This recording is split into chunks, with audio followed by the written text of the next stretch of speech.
Good morning, Philippines. A recent report amongst Filipinos surveyed found that 63% of Filipinos consider themselves to be poor. And let's get into the detail of this because it is simply not true and what could be the reasons why. And let's compare it to the nations surrounding the Philippines and where they're at while we're at it.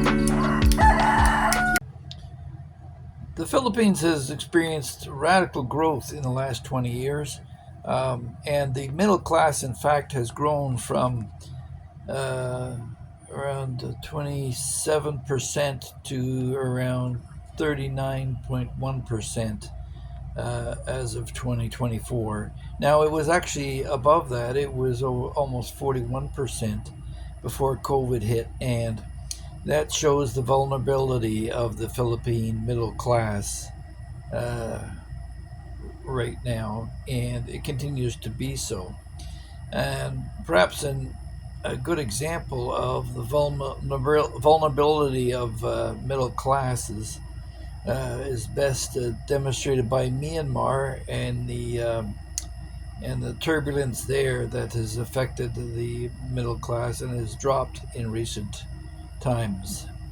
But it's not just dropping there; it's also dropped in Singapore and um, Vietnam.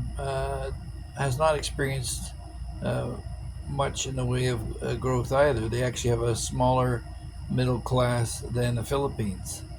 But I think what exasperates many is the fact that the Philippines is a English speaking nation per se. But when you go to hire Filipinos, many of them, their English skills are quite poor. However, they maintain it as the language of the courts, and so you're likely to have uh, good service or better service here than you would in other parts of Southeast Asia. But looking across the board, Indonesia, his middle class has not done that great, nor Malaysia, but they continue to grow. And it's only in cases like Japan where the middle class is disappearing simply because uh, there's no one there to support it.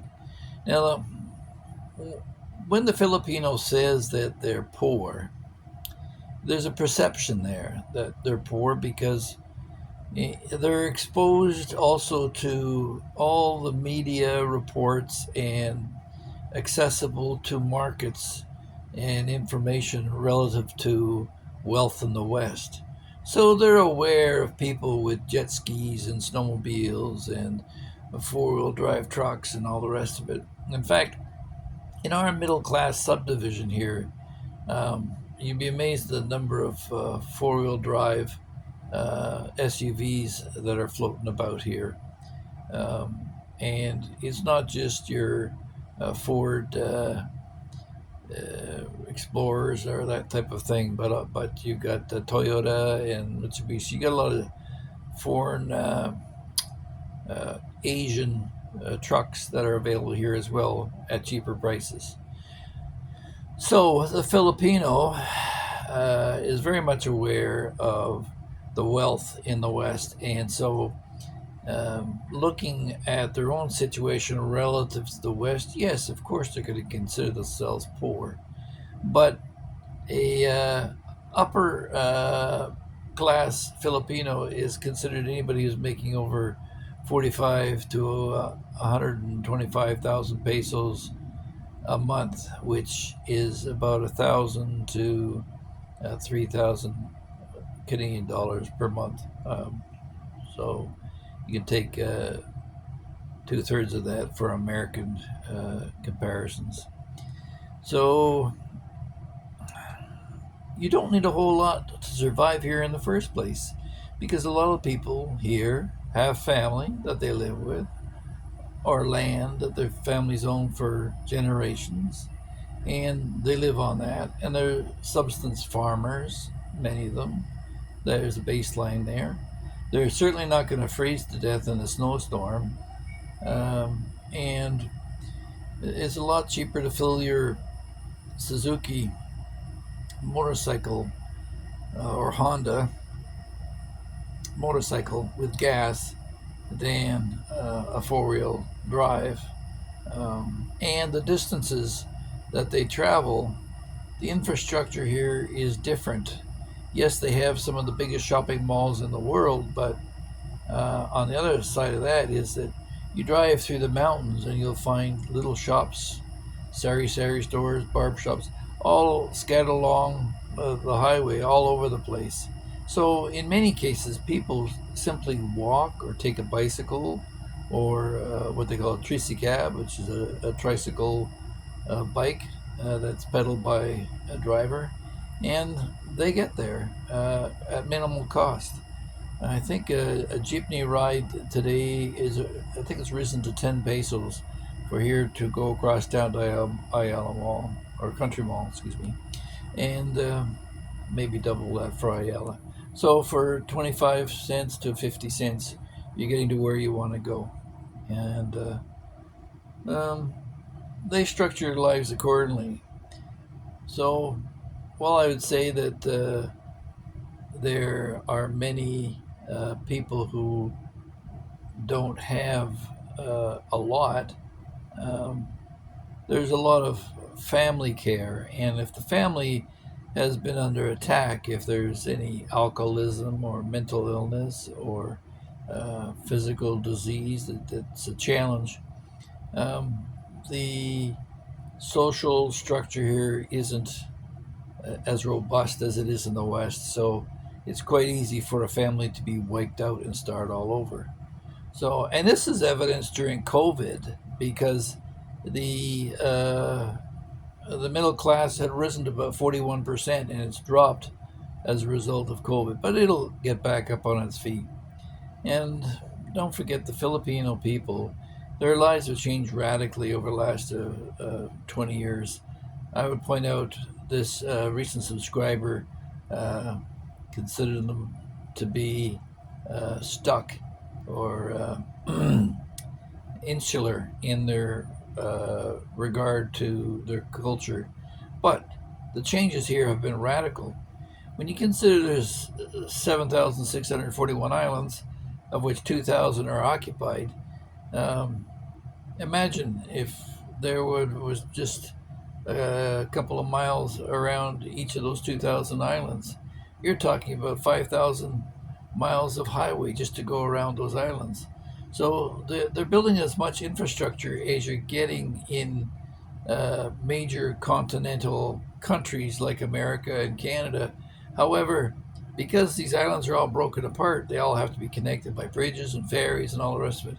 There's a lot of work to lay that out to build a modern infrastructure. But airports, bridges, all that's going on in a build situation here in the Philippines. And they've got the youth to support it. Half the Filipino people are under the age of 30. And they're educated as well. They have a public school system, an English-based public school system, and they have a system of social protection for the Filipinos. Not so much for the foreigners, but for the Filipinos. If you're an overseas foreign worker, there's a program you go through to make sure that you're not going to be exploited as other countries are. And the Philippine government is very much in the business of protecting their citizens from everything from drug laws, labor laws, etc. Children cannot work under the age of 18, period.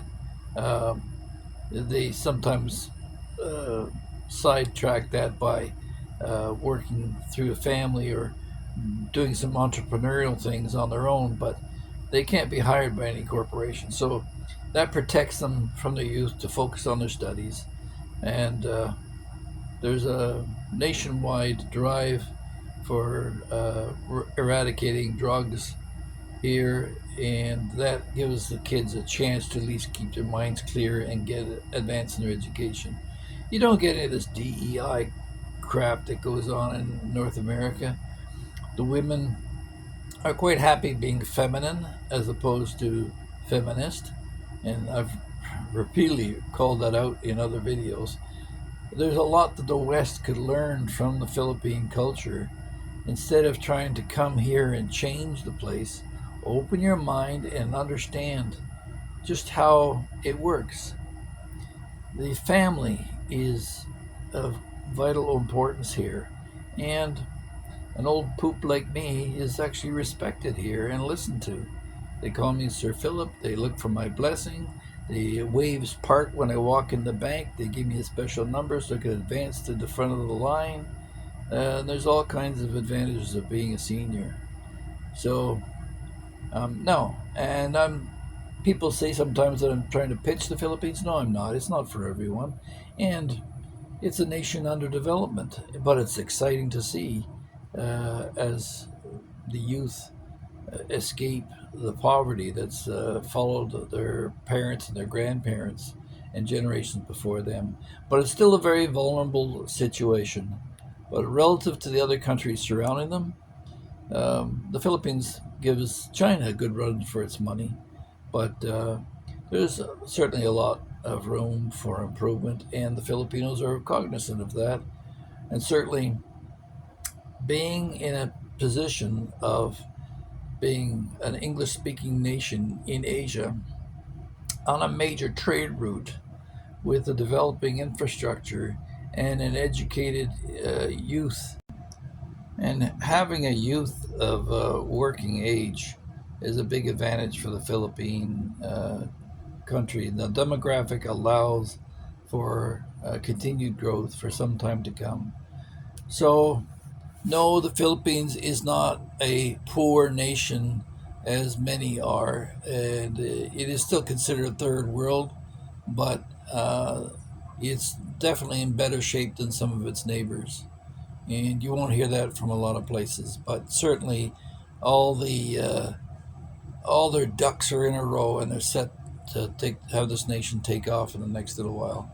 I would expect within the next 20 years there'll probably be a world exhibition here in the Philippines to demonstrate to the world how advanced it has become. It is a manufacturer of chips, computer chips, and semiconductors that a lot of people are unaware of. So take that into account. I hope you enjoyed this video, and if so, please don't forget to like, share, and subscribe, and we'll catch you in the next one. Don't forget to catch our week 44 of our construction video coming out the next day or so as we walk through the development of our site here in Cebu and some of the experiences relating to construction. Have a great one. We'll talk to you soon.